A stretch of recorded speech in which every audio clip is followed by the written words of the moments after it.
He never finished primary school. He never went to college. He never once used a teleprompter, never learned polished English speeches.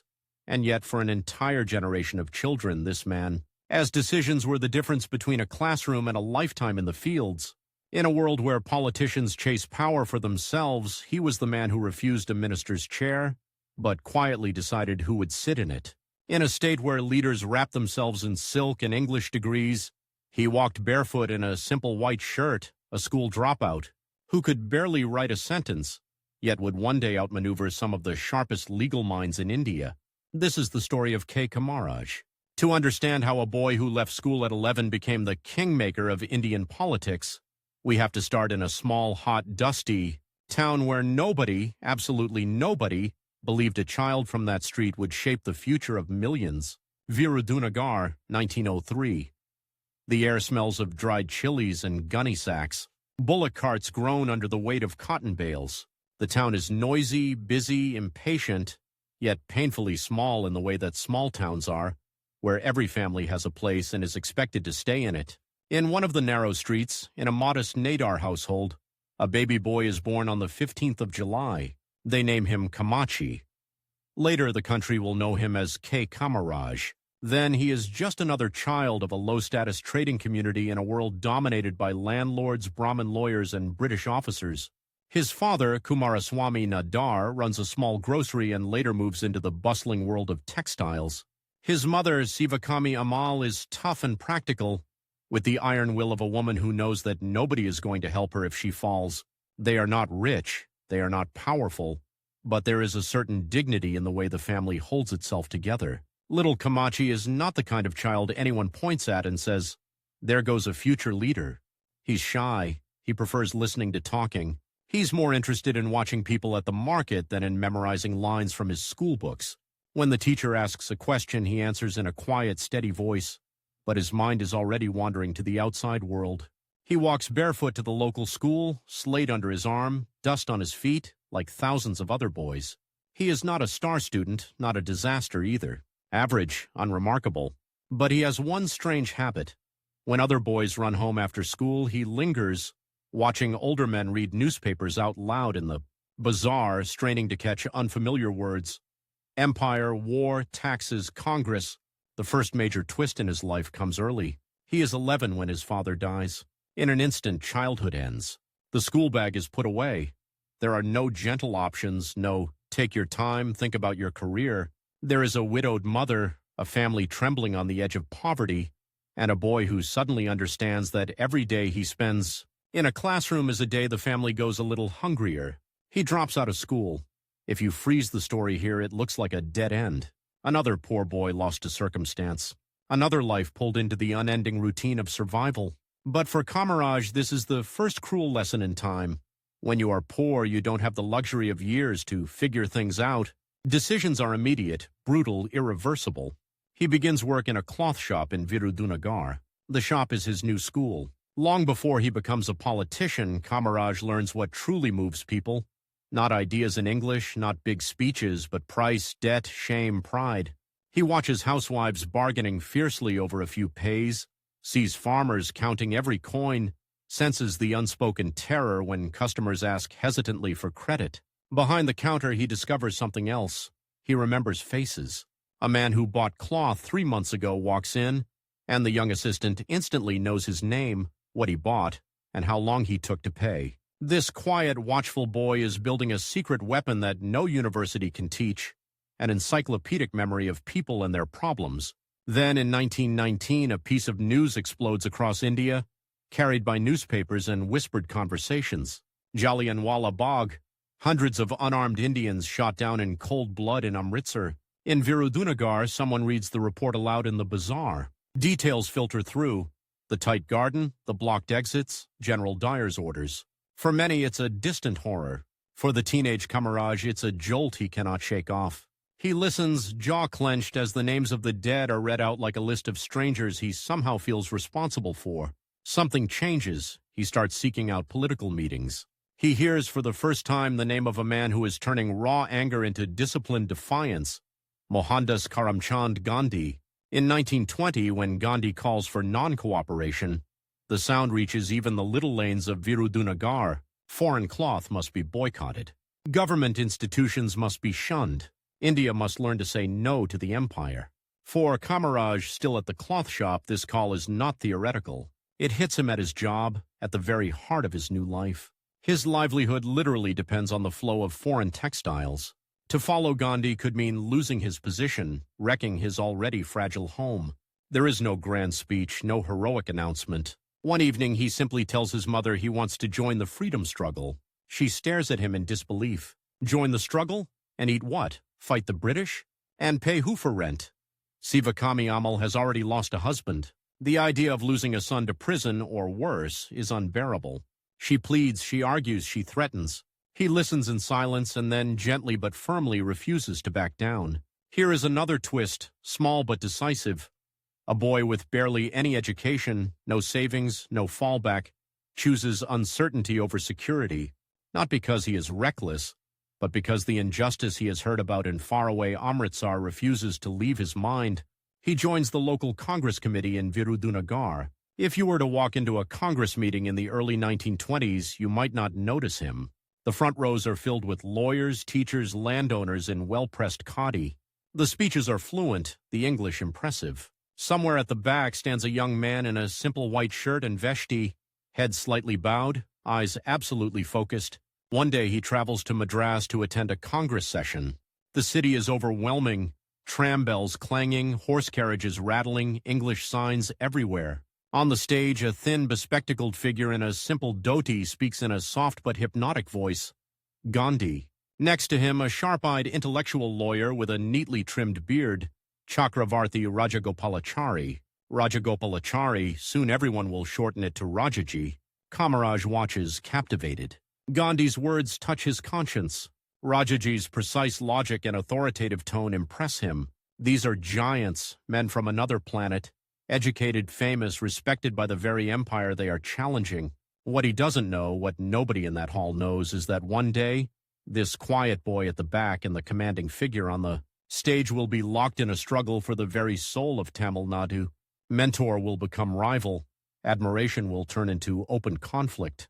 And the countdown to that clash has already begun. Back in Virudunagar, Kamaraj throws himself into the non-cooperation movement. He helps organize bonfires of foreign cloth, persuades shopkeepers to give up British goods, walks from house to house urging people to spin and wear khadi. He is not yet a speaker, but he is a relentless visitor. He wins people over not with rhetoric, but with stubborn presence. Soon the empire notices. The British administration is efficient in one respect.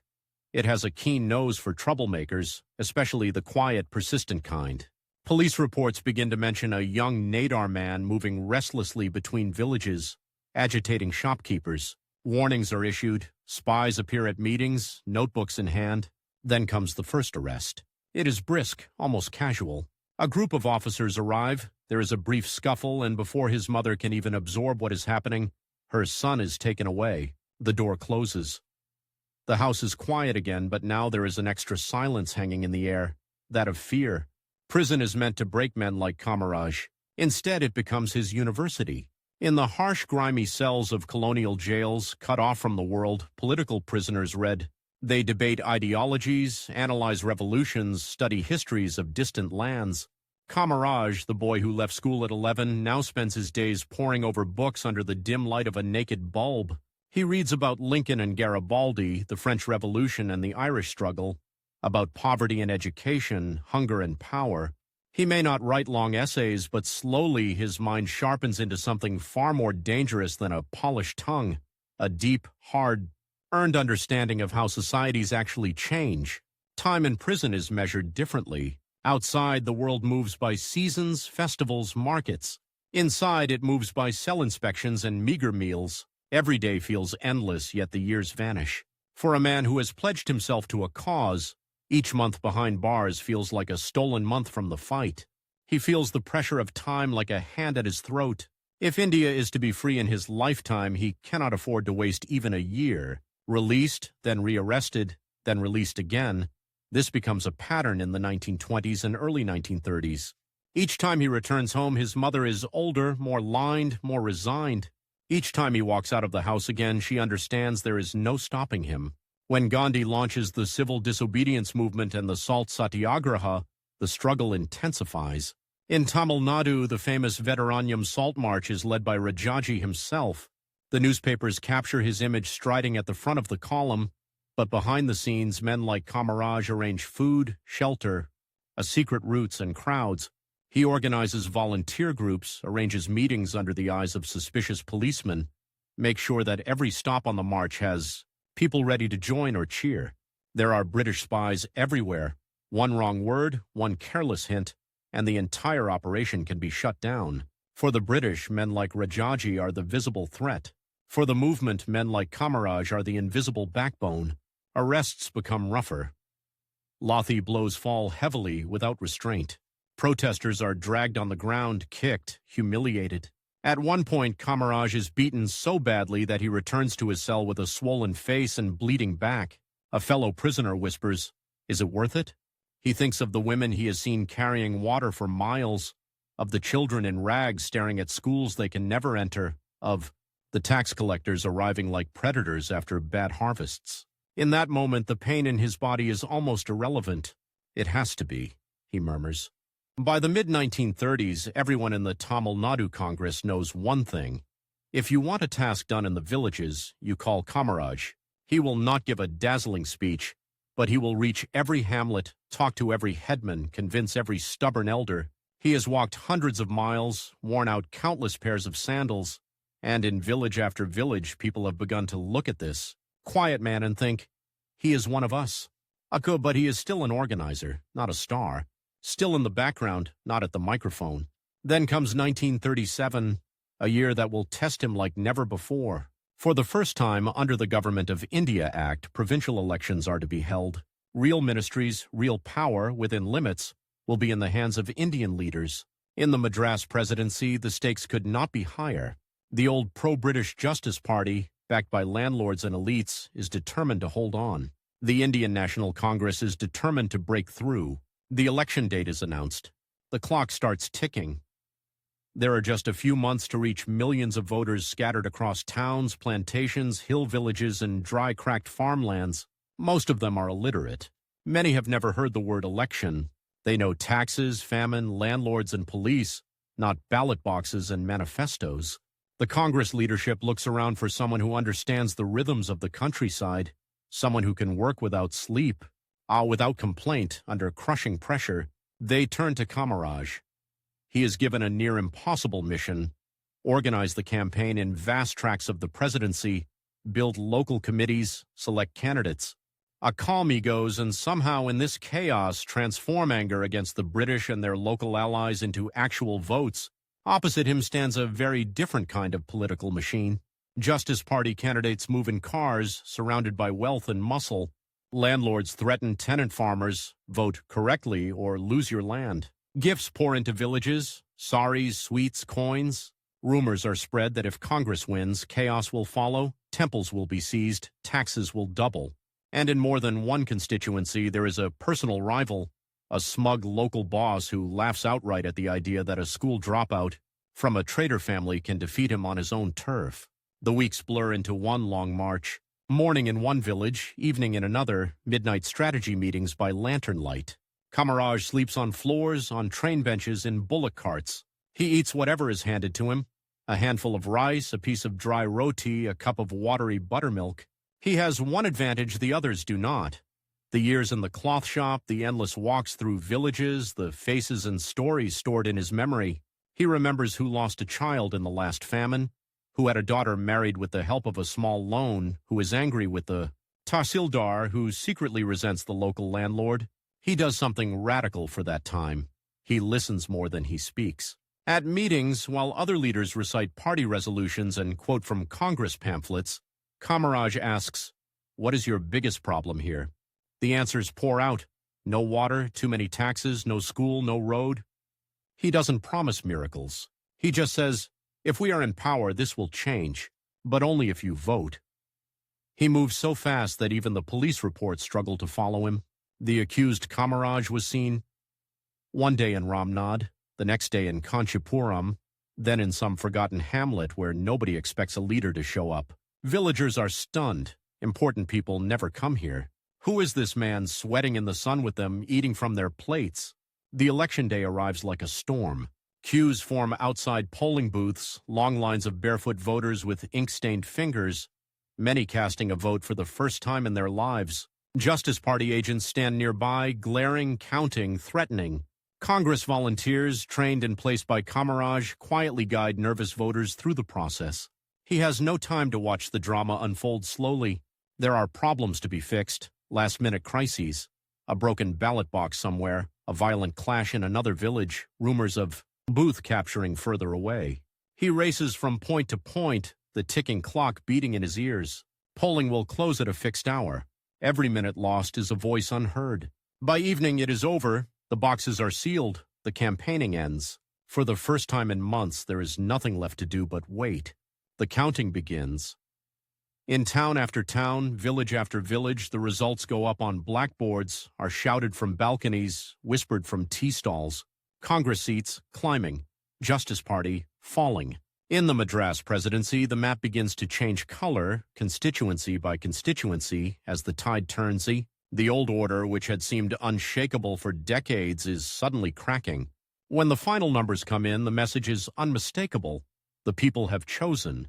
The Congress has won a sweeping victory. The Justice Party is crushed.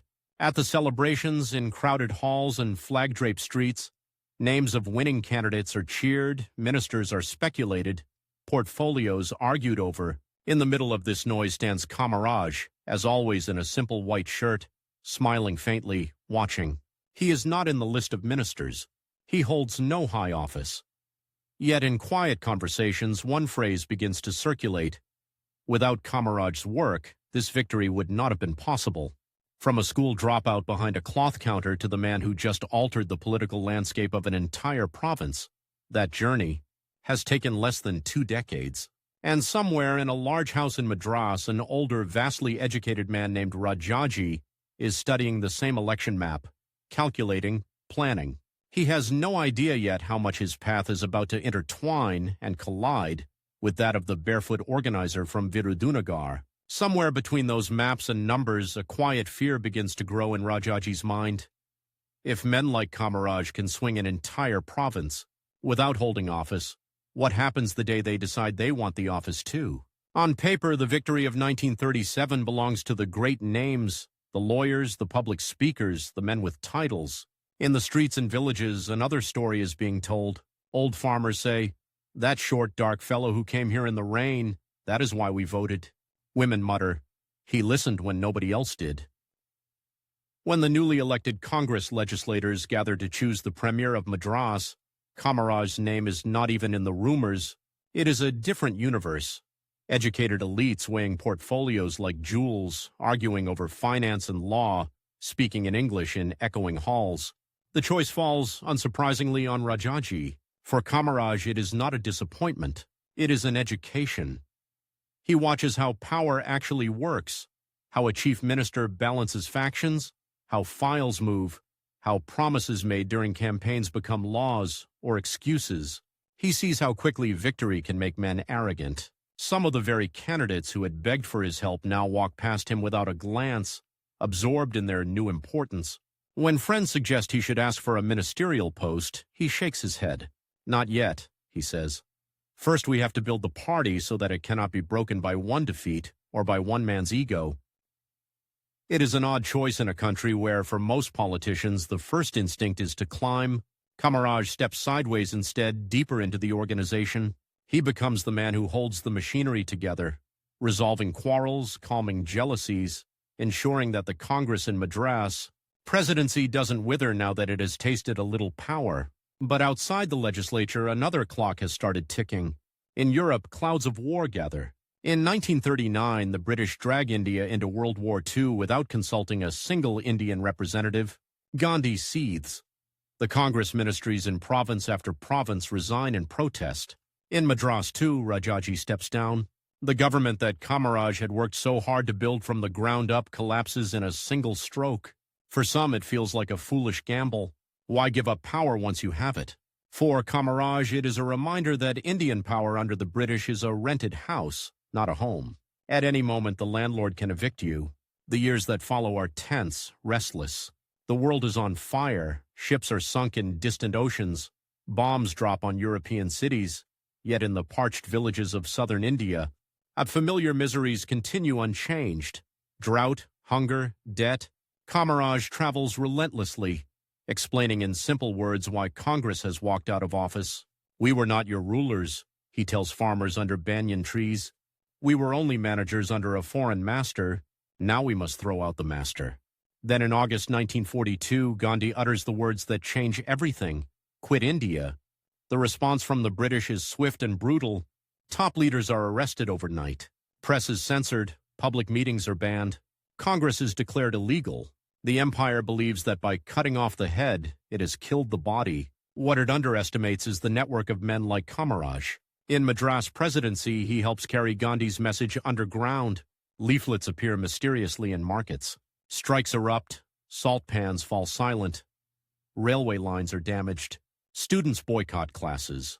There is no clear center directing everything, yet the unrest spreads like a pattern woven by invisible hands. He moves secretly from house to house, changing routes, staying one step ahead of the police. Every knock on a door at night might be a comrade or an arrest party. Every conversation in a railway compartment might be a potential recruit or an informer with a hidden notebook. The price of a single mistake now is not a few months in jail, but years. He is finally caught and thrown back into prison. The jail gates clank shut again, the air smells of sweat and iron, and the old grim routine returns. This time, though, the tension is sharper. Outside, the war is raging. Nobody knows when it will end or what kind of India will exist when it does. Kamaraj feels time pressing more urgently than ever. If the British manage to crush Congress completely during the war, if the movement dies before peace returns, the dream of independence might be postponed for another generation. And that is a price he cannot accept. He forces himself to study even harder: administration, economics, the silent mechanics of how governments collect revenue and how they might spend it differently. He is preparing quietly for a world that does not exist yet, a free India where men like him will have to run not protests but governments. When the war finally ends and the jails open, the country outside has changed. The British are weakened, exhausted, no longer unquestioned rulers, but tired negotiators. Communal tensions crackle in the north. In the south, new ideas of Dravidian identity begin to harden, building on the resentment that the old Justice Party had once channeled. Congress calls for elections in 1946, one last test before the final negotiation with the British. One last chance to prove that when ordinary people are asked to choose, they still place their trust in the tricolor. Again, the party turns to Kamaraj. He organizes candidates, raises funds, patches up bruised egos from the 1939 resignations. He travels so relentlessly that some villages see him more often than they see their own taluk officials. The old invisible network wakes up, stronger than before. This time, he also contests himself. Sadder, a dusty constituency, sends him to the Madras legislature.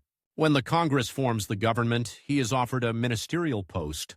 Reluctantly, after years of saying no, he agrees, on one condition. He wants a portfolio that deals with hard material needs, not symbolism. He becomes Minister for Public Works. In the files and inspections that follow, he learns something essential about power: that a road built at the right place changes more lives than 100 promises. That a bridge across a seasonal stream can mean the difference between a village sending its children to school or keeping them home every monsoon. He travels incessantly, not as a ruler surveying his kingdom, but as a mechanic inspecting a broken machine. He touches half-built dams, walks over rickety causeways, questions engineers about costs and delays. He studies how decisions in air-conditioned rooms in Madras translate, or fail to translate, into water in a farmer's well. Then, in 1947, the flag goes up. Independence, midnight speeches, celebrations, firecrackers in the streets of Madras, conch shells blowing in temples, tricolors tied to bullock carts and bicycles. For a moment, time seems to stretch, to hold its breath between the bitter news from partition in the north and the cautious hope in the south. Many politicians see independence as a finish line. Kamaraj sees it as the starter's gun. Now there are no more excuses. No foreign master to blame for empty schools and dry canals. If children continue to work in fields instead of classrooms, it is on Indian leaders, on men like him. Inside Congress, the unity forged against a common enemy begins to crack. In Madras, an old fault line reappears. The divide between Brahmin elites and non-Brahmin, backward and scheduled communities. The Dravidar Kazhagam and its offshoot, the Dravida Munnetra Kazhagam, DMK, begin to attack Congress as a party of North Indians and Brahmins. Kamaraj Anadar from Virudunagar is an uncomfortable problem for that narrative. He is as local as any DMK organizer, speaks Tamil like the peasants he grew up among, has spent years in prison for the same tricolor they now ridicule. Yet many in his own party still treat him deep down as the reliable workhorse, not the natural leader. Slowly, methodically, he changes that. He takes charge of the Tamil Nadu Congress Committee. He reorganizes district units, pulls in younger leaders from backward communities, insists that the party must be seen not as a club of Madras gentlemen, but as a movement whose feet are in the mud of the villages. Inevitably, this brings him into collision with Rajaji. Rajaji has returned to national prominence, close to Nehru and the central leadership, respected as a thinker, a scholar, a man of unimpeachable personal honesty. He also has strong ideas about how society should be structured, ideas shaped by a lifetime of privilege and an unshakable belief in merit. Kamaraj's world is very different. Farmers who cannot read, children who walk 10 kilometers to the nearest classroom, bright boys, and girls pulled out of school because their parents can't afford fees or uniforms. The real conflict is still in the future, but the outlines are already visible. The intellectual versus the organizer, the man of ideas versus the man of ears and feet, mentor versus pupil. The first big test of this tension comes with the 1951-52 general elections, the first in independent India. Nehru in Delhi needs every state to deliver a clear mandate for stability. In Madras, the DMK is small but growing, its speeches full of fire against Aryan rule and Hindi imposition. The clock is brutal. There are only months to prepare an electorate that has never before chosen an Indian government, only months to rebuild an organization, shaken by years of underground work and jail terms. Kamaraj throws himself into the task with almost manic intensity. He travels by train, by bus, by car, sometimes by bullock cart when nothing else is available. In one village, he eats on a banana leaf under a thatched roof. That evening, he is in a town hall sharing a stage with ministers. He collects candidate lists, checks caste equations, counts how many school teachers, how many lawyers, how many farmers are on the slate. He knows that if Congress loses Madras now in the very first election after freedom, it will not just be a political setback. It will be a message to the whole country that the Party of Independence is already being rejected. The results come in. Congress holds Madras, narrowly, more narrowly than many expected, but it holds. DMK has made dents, not holes. The central leadership breathes easier. Then comes a decision that will define the next decade. Who will be chief minister? Some MLAs whisper Kamaraj's name. After all, he is delivered again. He is the state party chief. He has the organization in his hands. But in Delhi, the mood is different. Nehru and the high command lean towards the known, educated, internationally respected figure. Rajaji returns as chief minister of Madras. Once again, Kamaraj steps back from the prize he has earned. Publicly, he offers full support. Privately, a question begins to form in the minds of many. How long will this man keep refusing what is being denied to him anyway? At first, the arrangement appears to work. Rajaji brings his sharp mind to bear on administration. He dislikes waste, hates corruption, talks of discipline and efficiency. But beneath the surface, a dangerous idea is beginning to take shape in his head. An idea about education. Madras is poor. Resources are limited. Not every child, he argues, can or should go to high school. After a few years of basic schooling, children of carpenters, weavers, farmers should be apprenticed to their family's traditional trade. Only the talented should be encouraged to pursue higher studies. It sounds on paper like rational planning. In reality, it is a quiet sealing of fate based on birth. The scheme acquires a soft name, Kula Kalvi Thitam, the hereditary education plan. But when the orders go out to schools, it lands like a hammer on fragile dreams. In one village, a bright girl who wants to be a doctor is told she must learn weaving. In another, a boy who tops his class is pulled out to learn how to tap toddy like his father. When Kamaraj hears the full details, something inside him snaps. All his memories rise at once. The day he left school at 11, the sting of knowing that his life had been redirected by poverty, the vow he had made in prison that, if independence came in his lifetime, no child should be trapped by birth the way he was. Now, in free India, his own party, led by his own mentor, is about to lock thousands of children into hereditary cages with official stamps and signatures. He confronts Rajaji. The meeting is tense. Rajaji, calm and confident, explains the scheme as a logical response to limited resources. "We cannot produce an army of half-educated clerks," he says. "The village needs artisans, farmers. Let each child learn his father's craft. Those with real ability will rise anyway." Kamaraj listens, fists clenched. "Ability?" he asks quietly. "Who tested mine when I had to leave school? The only thing tested was my father's death." The air in the room is thick with decades of shared struggle, affection, respect, and now open disagreement. Rajaji believes deeply that he is doing what is best. Kamaraj believes just as fiercely that a moral line has been crossed. Outside, time is moving fast. The scheme is already being rolled out. Orders have gone to headmasters. District officials are setting deadlines. If it continues for even a few years, an entire generation's paths will be bent. DMK leaders, sensing an opportunity, are already on the streets, denouncing caste education and Brahmin conspiracies. Kamaraj understands the danger with brutal clarity. If Congress does not stop this, the party will lose not just votes, but legitimacy, and children will pay the price long after today's politicians are dead. He has months, maybe a year, to act. He begins, as always, in the villages. He asks parents what they want for their children. The anger is volcanic. Fathers who once touched Rajaji's feet now curse his name. Mothers who had proudly sent their daughters to school now weep as they watch them being dragged back to looms and fields.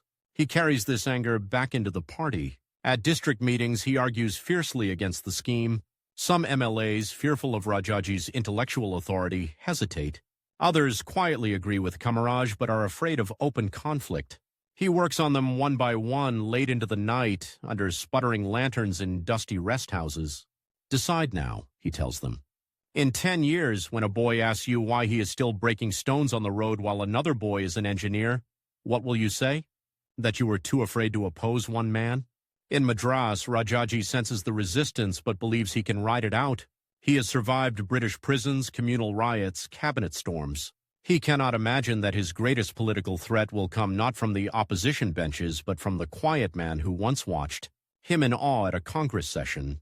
The conflict moves to Delhi. Kamaraj, armed with resolutions from the state Congress and letters from outraged local committees, meets the national leadership. Nehru is torn. He respects Rajaji, but he also trusts Kamaraj's instincts on mass sentiment. The debate is heated. Some argue that removing a man of Rajaji's stature will damage Congress everywhere. Others warn that not removing him will destroy Congress in the South. Kamaraj names a deadline. Before the next session of the Madras Assembly, he tells them the issue must be settled. If the hereditary education scheme is not withdrawn and the leadership question not resolved, he cannot hold the party together. MLAs will break. The opposition will feast on the chaos. Time is almost up. Days tick by. Letters fly between Delhi and Madras. Rumors swirl through the corridors of Fort St. George. Will Rajaji resign? Will he stand and fight? Will Kamaraj be expelled? The state holds its breath. Then, like a sudden monsoon downpour after months of heat, the news comes. Rajaji has resigned. In a final twist that even his critics have to admire, he recommends only one name as his successor, K. Kamaraj. The school dropout who left his classroom at 11 is invited to take charge of one of India's largest, most complex states. The organizer in the shadows is pushed into the brightest of spotlights. On the day he is sworn in as Chief Minister of Madras in 1954, the contrast could not be sharper. In the Grand Hall, under high ceilings and whirring fans, officials in starched clothes stand in neat rows. Outside, beyond the stone walls, crowds press forward. Farmers, weavers, laborers, children in worn shirts, all craning their necks to catch a glimpse. He stands before the governor, takes the oath in Tamil, voice steady, eyes dark and unreadable. For years he has decided who will sit in the minister's chair and who will not. Now finally he sits in it himself. The clock starts again, louder than ever. Every promise made in dusty village squares, every tear of a mother whose child left school, every bruised back from Lothi charges, every slogan shouted against the British, all of it now demands results. He has one term, maybe two, before the voters and the rising DMK deliver their verdict, a few short years to turn a poor, unequal, caste-bound province into something different. Time, which once felt like an enemy stealing his youth in prison cells, has become his toughest opponent in power. And Kamaraj, the man who spent a lifetime preparing for a day like this, walks out of the hall, folds his hands to the waiting crowd, and silently begins his race against it. When a man who never finished primary school takes control of the education of an entire state, there are only two possible endings. Either he exposes himself as a fraud, or he rewrites the future of millions of children. Kamaraj walks out of the swearing-in hall in 1954 knowing exactly which ending he wants. The crowds roar when they see him. There are no garlands thick as tires, no drum troops hired to dance around him. He raises one hand, half shy, half formal, and the cheers swell anyway. Somewhere in that noise are boys like the one he once was, standing outside school with a slate under his arm and no money in his pocket. Time in his head is a ticking bomb. He has maybe 5-10 years before the people decide whether Congress still deserves their faith. Before the DMK, with its fiery orators and sharp scripts, can turn resentment into votes.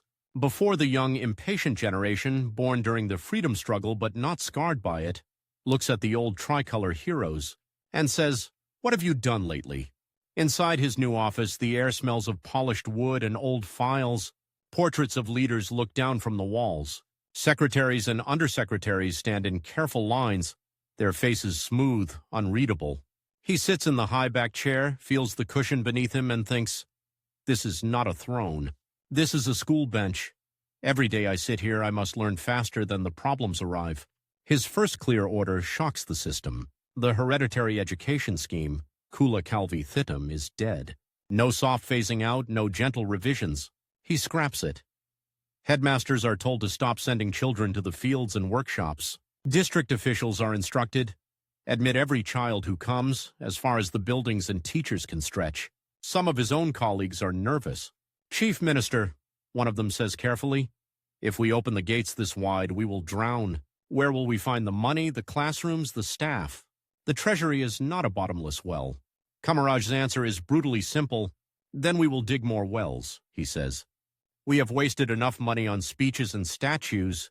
Now we will spend it on blackboards and roofs." In late-night meetings, amid circles of cigarette smoke and stacks of paper, he sketches a plan that sounds insane for a poor, newly independent state, a school within a mile of every village, thousands of new classrooms, thousands of new teachers, free education for all children up to 11, textbooks and notebooks for the poorest, paid for by the state. The finance officials blink at the figures. The file they send up is cautious, full of phrases like incremental expansion and budgetary constraints. He sends it back. "Show me," he writes in the margin, "where money is being wasted. We will cut there. Do not ask whether we can afford schools. Ask what happens to this state if we do not build them." Outside, his main rival is not asleep.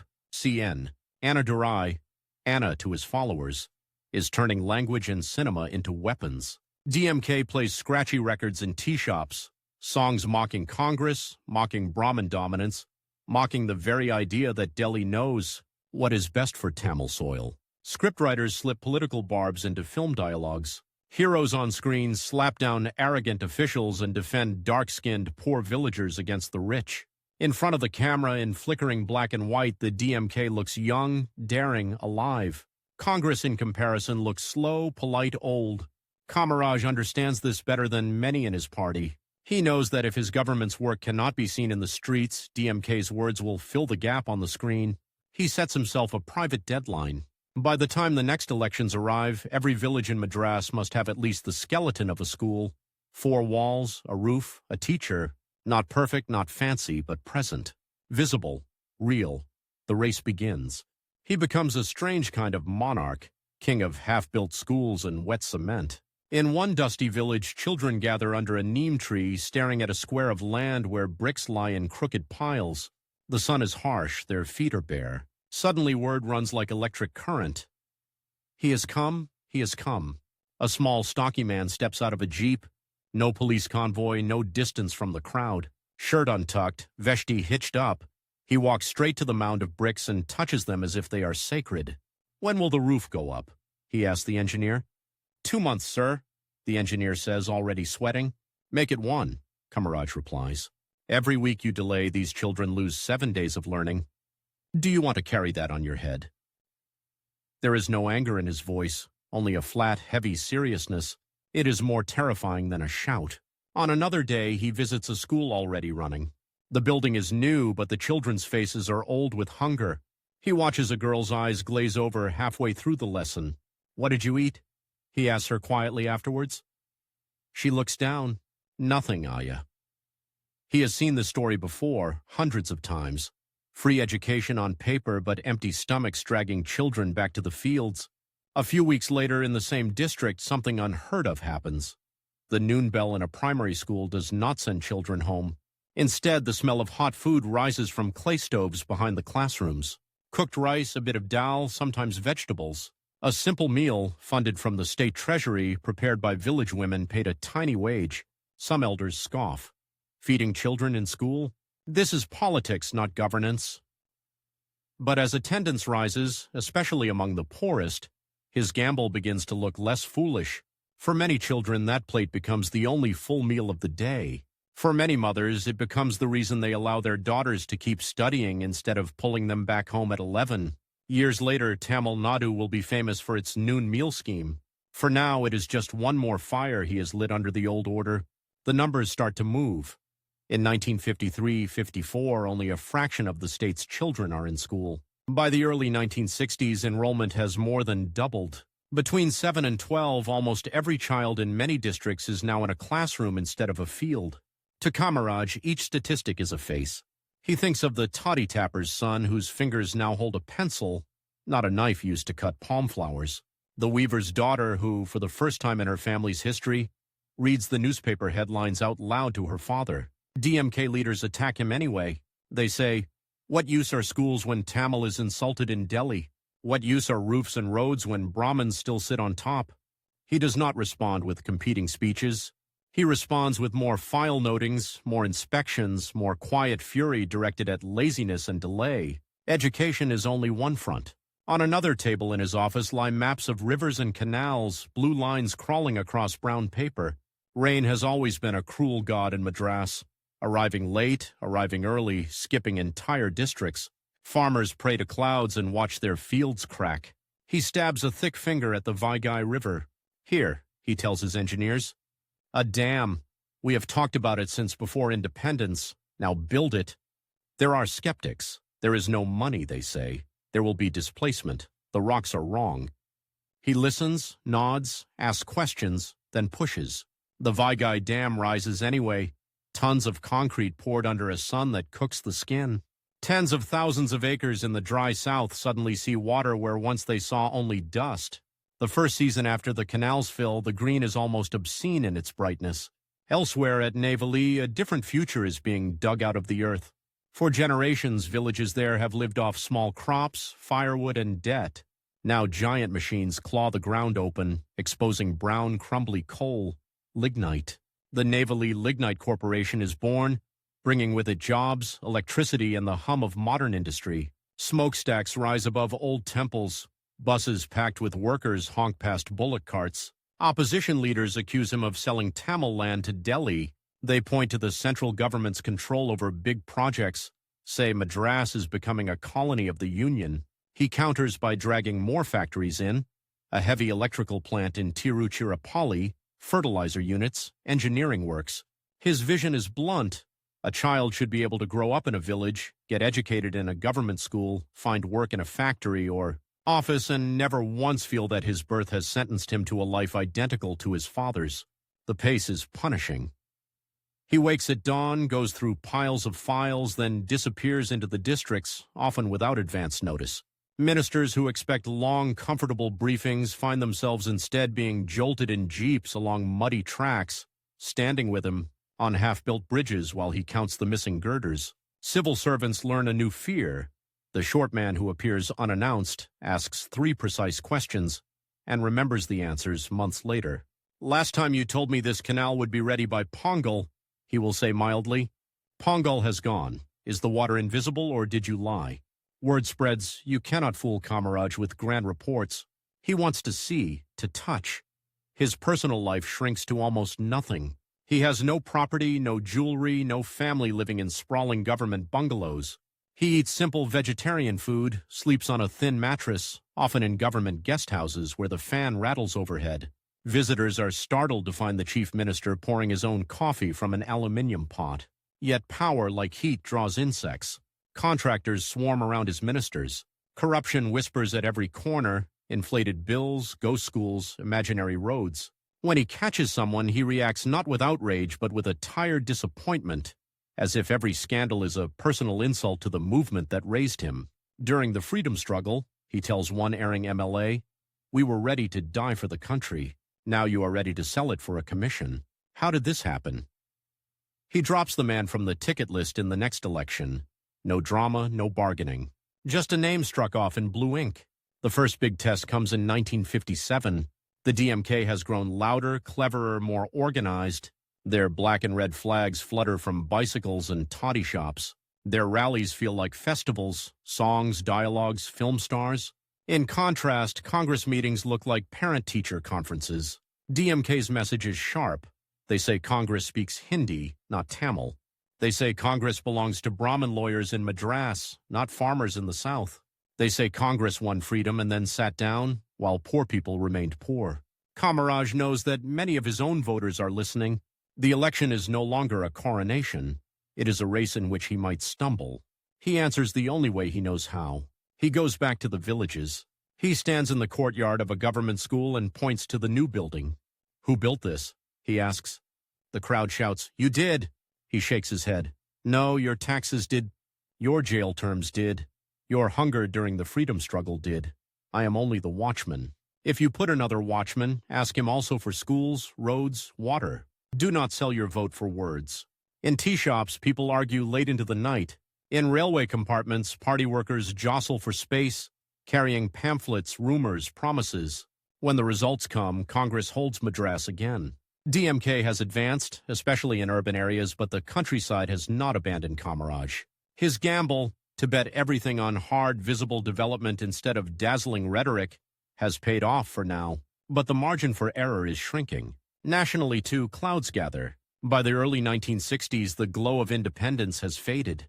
Food shortages, unemployment, and small petty scandals chip away at Congress's halo. Younger voters, who never saw a British policeman raise a lathi, judge the party not by its sacrifices but by the price of rice.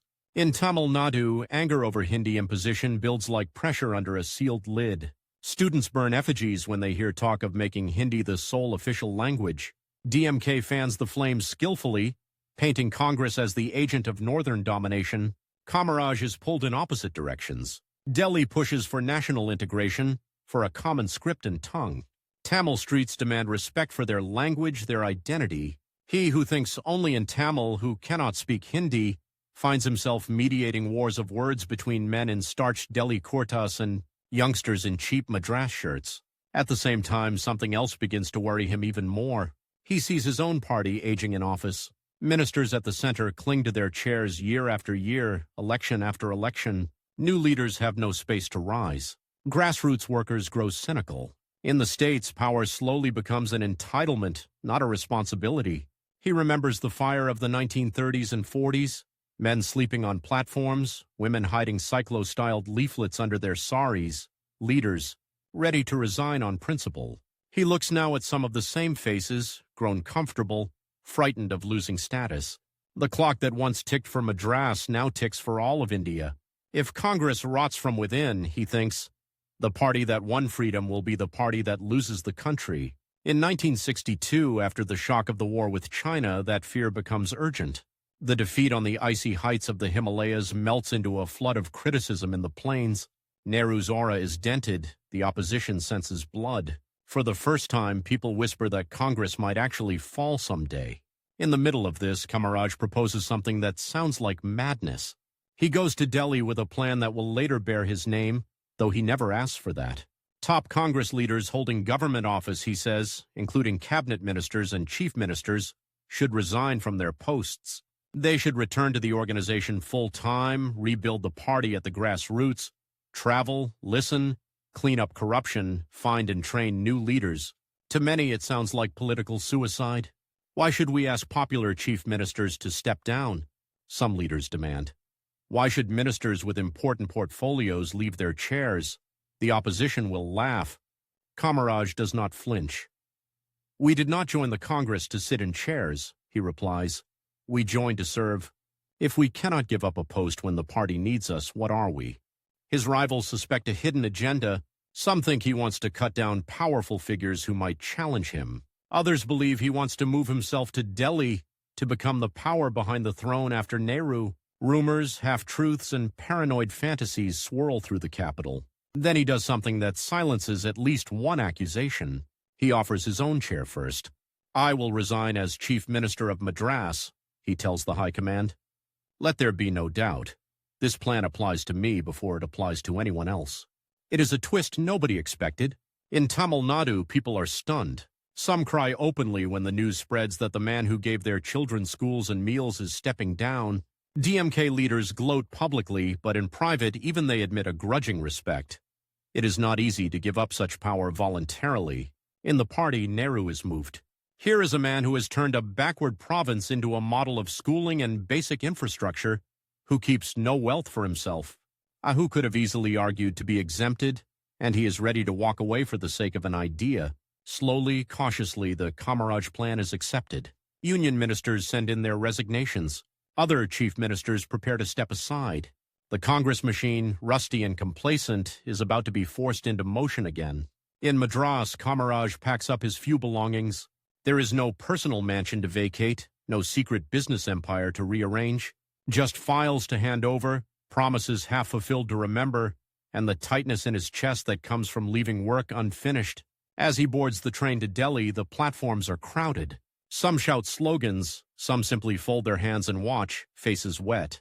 He looks out of the window at the receding landscape, school roofs glinting in the sun, new canals shining like snakes of silver, factories rising where once buffaloes wallowed. The organizer from Virudunagar is going national now, not as a chief minister but as something stranger, the man asked to save a ruling party from itself. The race against time is no longer confined to one state. It has expanded to a whole country on the edge of change, and Kamaraj is about to step into the storm at its center. The man who gave away his throne thinks he is stepping into a larger battlefield. He does not yet know that the empire he is about to save will turn, slowly and politely, and destroy his own power first. In Delhi, they give him a bigger room and a grander title, President of the Indian National Congress. In the papers, the headlines speak of strategy and renewal. In Parliament's corridors, whispers circle around him. This is the man who told chief ministers and cabinet ministers to get off their chairs, and they actually listened. Some call him selfless, some call him dangerous. Everyone calls him one thing with a curious mix of respect and unease. Kingmaker. Kamaraj stands at the window of his new office in the AICC headquarters and does not feel like a king of anything. Outside, Delhi's winter air is thin and sharp. Inside, the walls smell of fresh lime wash and old power. On his table, there is only a map of India, a diary, and a steel tumbler of water. He looks at the map as if it is a clock. Every state is a ticking sound. Food shortages in Bihar, new factories in Maharashtra, rumblings of regional pride in Punjab, Bengal, the South. Above all, a red circle glows in his mind around one date. The next general election, 4 years. That is all he has to mend a party that has grown fat and sleepy in office. 4 years to find younger leaders, to clean up corruption, to convince millions that Congress is still the instrument of their hopes, and not just an old war medal pinned to a dirty coat. And looming over all of this is something more fragile than a majority, Nehru's heartbeat. The Prime Minister is aging. The China War has shaken him. His famous rose worn every morning on his coat wilts faster these days. In private meetings, Kamaraj sees the slight tremor in his hand, the heaviness in his eyes. The nation is still Nehru's shadow, but the shadow is thinning. Kamaraj, who never finished primary school, who once sold wiry little steel trunks in Virudunagar, understands a brutal arithmetic. If Nehru falls and Congress is not ready, India could fracture into a dozen little feudal kingdoms with flags and microphones. He has no time, so he begins the work like a man digging a well in dry stone. He travels constantly, not with the swollen entourage of a Delhi lord, but with a small bundle of clothes and a notebook. He sits on mud verandas in Uttar Pradesh, listens to disgruntled workers in Bengal, eats with party volunteers in Rajasthan who have never seen the inside of a government guest house. Everywhere he asks the same questions. Who is honest here? Who works? Who listens? Who cheats? Names go into his notebook. Some are underlined once. Some are crossed out with a single ruthless stroke. He pushes old favorites aside and brings forward new faces. He replaces ministers who have grown arrogant with men and women who still remember what a Lathi blow feels like.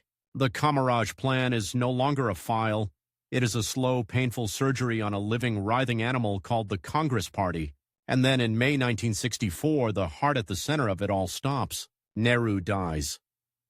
For a moment, India is a house with the main pillar cracked.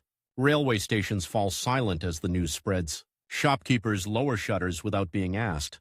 In villages, old men who once shouted, Vande Mataram, in protest now sit quietly on charpoy, eyes wet, staring at nothing.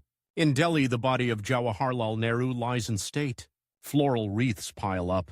The air is thick with incense and grief. Somewhere beyond the crowds, behind closed doors, a smaller drama begins. Who will be prime minister? Ambition wakes up like a snake warmed by the sun. Morarji Desai wants the job. Others think they deserve it. The party could split. The government could stagger. The opposition, still small but finally sensing the smell of blood, sharpens its teeth.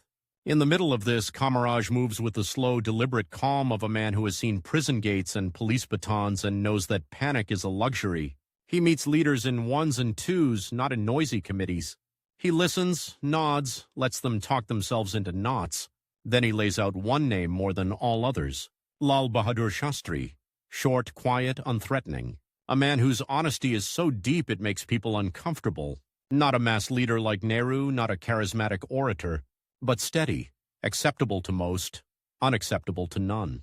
It is not an election, it is an orchestration. And the conductor is the school dropout from Madras. Within days, the storm which could have torn the party apart is steered into a narrow channel. Shastri becomes prime minister. India inhales again. In the press, editorials hail the wise counsel of Kamaraj. Foreign correspondents discover him and struggle with his name. Yet even as he is praised for holding the center, the edges of his old world are burning. In Tamil Nadu, Anadurais DMK is exploding into a force that no one in Delhi had truly believed in. The anti-Hindi agitations, the Dravidian pride, the biting film dialogues, the songs that mock Delhi's slaves, all that lava is finally reaching the polling booths. Kamaraj studies the reports with the cold focus of a general reading of an enemy's advance. The next elections are less than 2 years away. Congress across India is under strain, but in Tamil Nadu there is something more personal at stake. He is not just facing defeat. He is facing the possibility of being erased in his own house. Before he can turn fully to that front, however, fate slices another layer off the calendar. January 1966, Tashkent. Lal Bahadur Shastri, fresh from signing a peace agreement after the war with Pakistan, dies in his sleep in a foreign land. Once again, India wakes up to a leaderless dawn. Once again, the clock becomes a hammer. This time, the contest is raw. Morarji Desai presses his claim harder. The right wing within Congress wants its due. Regional bosses circle. The Soviets and Americans from a distance watch carefully. The world has learned that Indian politics is not a puppet show. It is a battlefield. All eyes turn once more to the man with no college degree and no personal fortune. In smoky backrooms and long corridors, Kamaraj talks, persuades, pushes. He does not thunder. He leans forward and speaks in his low, even voice until stubborn men begin to doubt their own stubbornness. The name he advances now feels, even to many congressmen, like a compromise. Indira Gandhi. Nehru's daughter, yes. Widowed young. Soft-spoken. Seen by some colleagues as a gungi gudia, a dumb doll who would read prepared speeches and leave real decisions to the old guard, a pleasant, obedient face on the poster of continuity. Kamaraj is not foolish enough to believe she is a puppet, but he believes she will respect the party organization, will work with the team, will be one leader among many senior leaders. He misjudges one thing, her hunger. Indira Gandhi becomes prime minister. For the third time in less than 2 years, Kamaraj has prevented a potentially bloody succession war. Each time the country has survived because a man with no lust for office has told ambitious men to wait. But history is a cruel accountant. It does not record gratitude, it records outcomes. The outcome of his third intervention will, step by step, cut him off from the center of power he has just secured. For now, the calendar turns to 1967.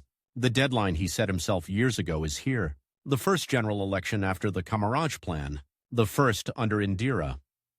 The first in which the glow of independence has faded enough for people to say bluntly, "What have you done for us lately?" He is now Congress president, not a chief minister. He is supposed to think of the whole map, not one state. But Tamil Nadu bangs in his chest like a second heart. DMK is everywhere. On cinema screens, heroes delivering Dravidian speeches at villains who speak in clipped, upper-class accents. In college hostels, pamphlets about caste injustice and linguistic pride. On the streets, black and red flags riding the wind on bicycles and cheap jeeps. Anodorai's words sting. We speak your language. They speak their high Hindi and their English. Decide, whose side are you on? In village after village, people who once came to him with petitions for schools now argue about Delhi, Hindi, and dignity. The midday meals at primary schools, the dams that water their fields, the factories that give their sons jobs. All that is real, touchable. Yet the hurt pride is real too. Kamaraj throws himself into the campaign as if he is 30 again. He sleeps in party offices, in cheap lodges, on mats in supporters' homes. He folds his veshti, climbs into jeeps, addresses meetings in dusty maidans under naked bulbs strung on bamboo poles. He does not ask for votes with poetry. He points at a road, at a canal, at a school. This was not here before, he says. We built it together, you and I. If you are angry with me, throw me out. But do not throw out your own work. He knows he is running not just against DMK, but against history's fatigue with the old freedom movement faces, against a generation that has grown up not under the Raj, but under ration cards. Ballot boxes are sealed, the winter sun climbs, counting begins. In district headquarters, ceiling fans move hot air around rows of tables where men bend over piles of paper. In Madras City, party offices smell of sweat and ink and fear. In Delhi, All India radio announcers read out numbers in a dry official tone that cannot hide the earthquake in the data. State after state, Congress is reduced, bruised, pushed back, but survives. In Tamil Nadu, it does not. The DMK surges past the halfway mark. For the first time, a non-Congress government will rule the state that once sent Kamaraj to prison and then to the chief minister's chair. Anna has won. And in one more intimate blow, the man who chose prime ministers loses his own election. The margin is not huge. A different wind, a different week might have changed it. But numbers do not care about almost. They care about victory and defeat. Reporters rush to his modest lodging. Cameras flash. Microphones are pushed forward, their wires coiling like snakes. How do you feel? Someone asks. Kamaraj smiles, tired but steady. The people are the masters, he says. Today they gave a different order. That is all. No anger, no excuses. No talk of rigging or betrayal. Just a sentence that sounds, to future ears, almost alien.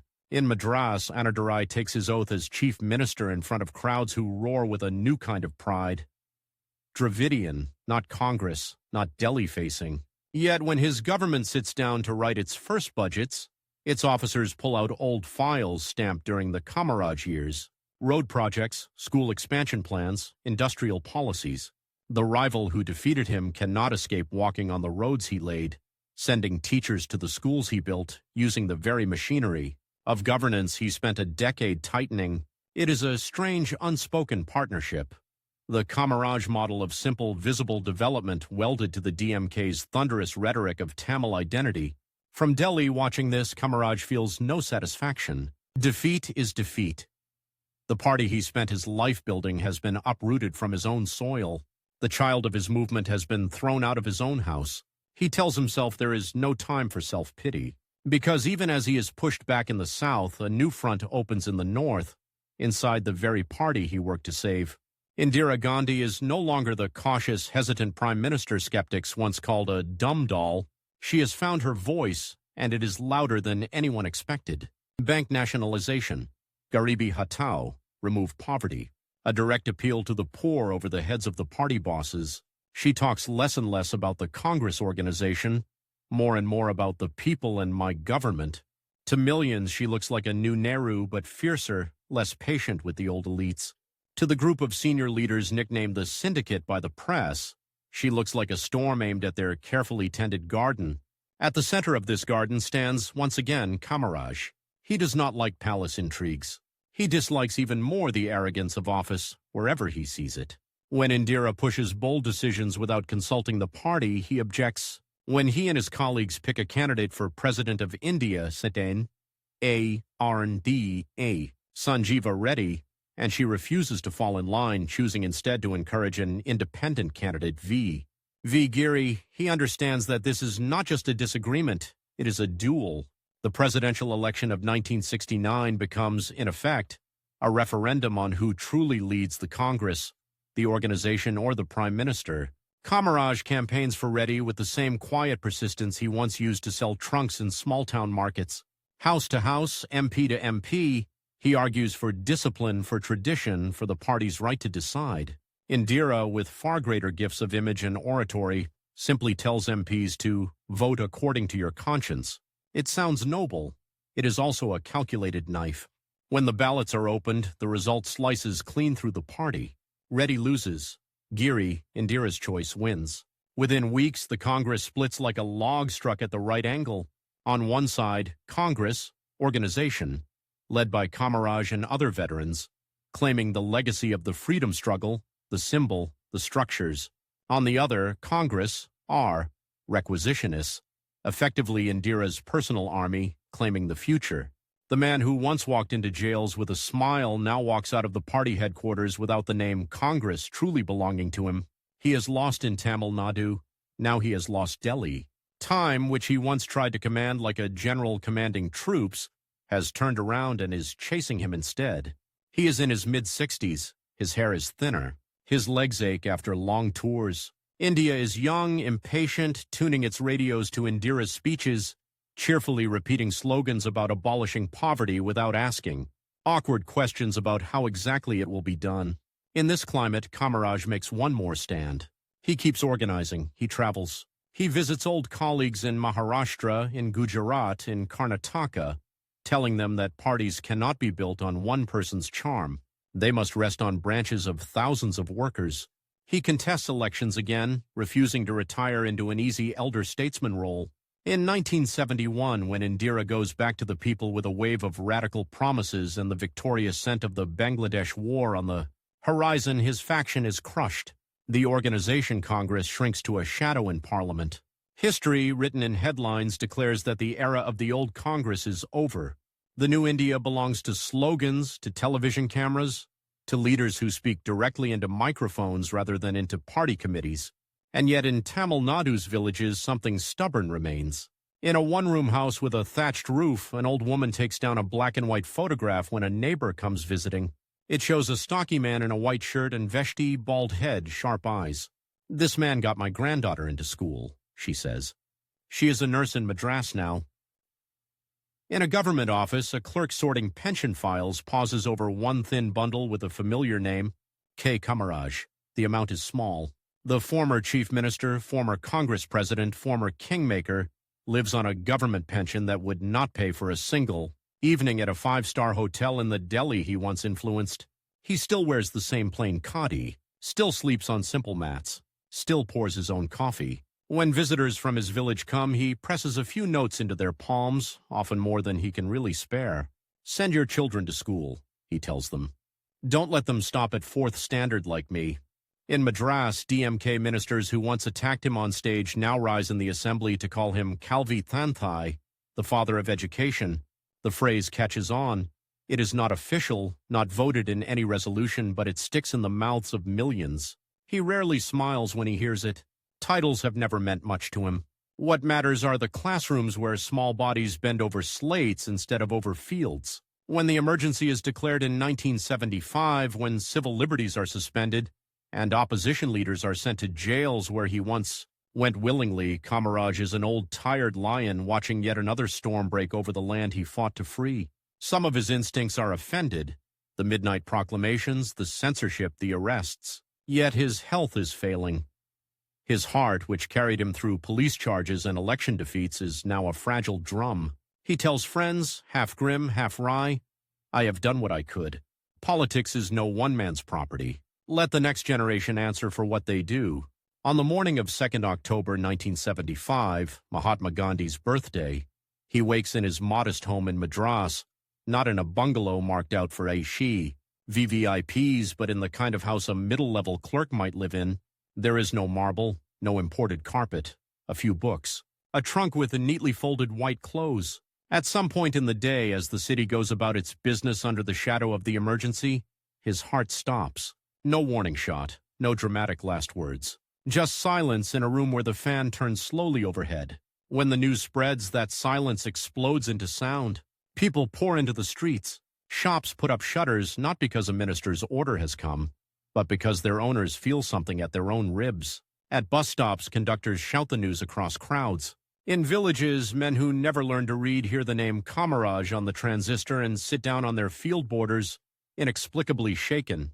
In Madras, the great political rivals of his life gather in one place.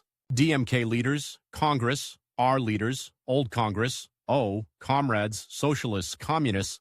They stand in the same queue to bow before a simple coffin draped in the tricolor.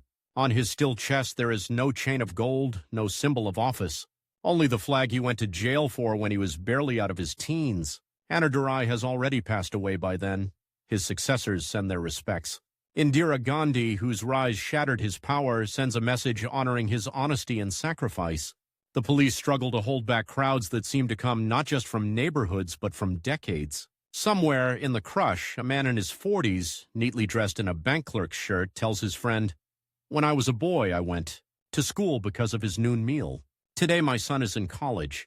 Even if his party lost, how can we forget that?" It is a small sentence, easily lost in the roar, but it is the kind of line history listens to. After his cremation, when the smoke has drifted away and the newspapers have moved on to the next crisis, the real weight of what he did keeps working quietly like roots under soil. In later years, other chief ministers will take his noon meal idea and expand it massively. G. Ramachandran will make it a statewide headline-grabbing scheme, and the world will look at Tamil Nadu and marvel at its school attendance numbers. Generations will grow up thinking only of the present ruler, unaware that the first experimental pots of rice were stirred in village, schoolyards under Kamaraj's orders. The dams he built will age, their concrete scarred but still holding back water that turns fields green every season. The factories he brought in will change owners, logos, technologies, but the towns that grew around them will remember a time when nothing larger than a bullock cart wheel turned there. The children who sat on rough red oxide floors in the 1950s, slates on their knees, will become teachers, clerks, engineers, nurses. They will speak of before Kamaraj and after Kamaraj as if they are two different continents. And the man himself. He will remain in stone and in memory, oddly out of place in the age of sound bites and celebrity. Statues of him will stand at road junctions, bald head, no spectacles, one hand casually holding the end of his veshti. Pigeons will sit on that head. Protesters will sometimes tie black cloth over that bronze mouth. Children will ask their parents, "Who is that uncle?" The answers will differ in length and color, but one thread will run through them all. He was a man who had power and did not loot. He had authority and did not terrorize. He had enemies and did not hate. Between the boy who left school in 4th standard to sell cloth and the old man who died with almost nothing in his name, there is a line that cuts through the heart of a state and a country. His rival, Annadurai, once asked voters to choose between those who spoke their language and those who did not. History, with its slower, colder logic, will make a different comparison between those who build and those who merely talk. On that scale, on that silent scoreboard, the school dropout from Virudunagar, who became the kingmaker of India and then the defeated elder of Tamil Nadu, stands where he always secretly wanted to stand, not on a throne.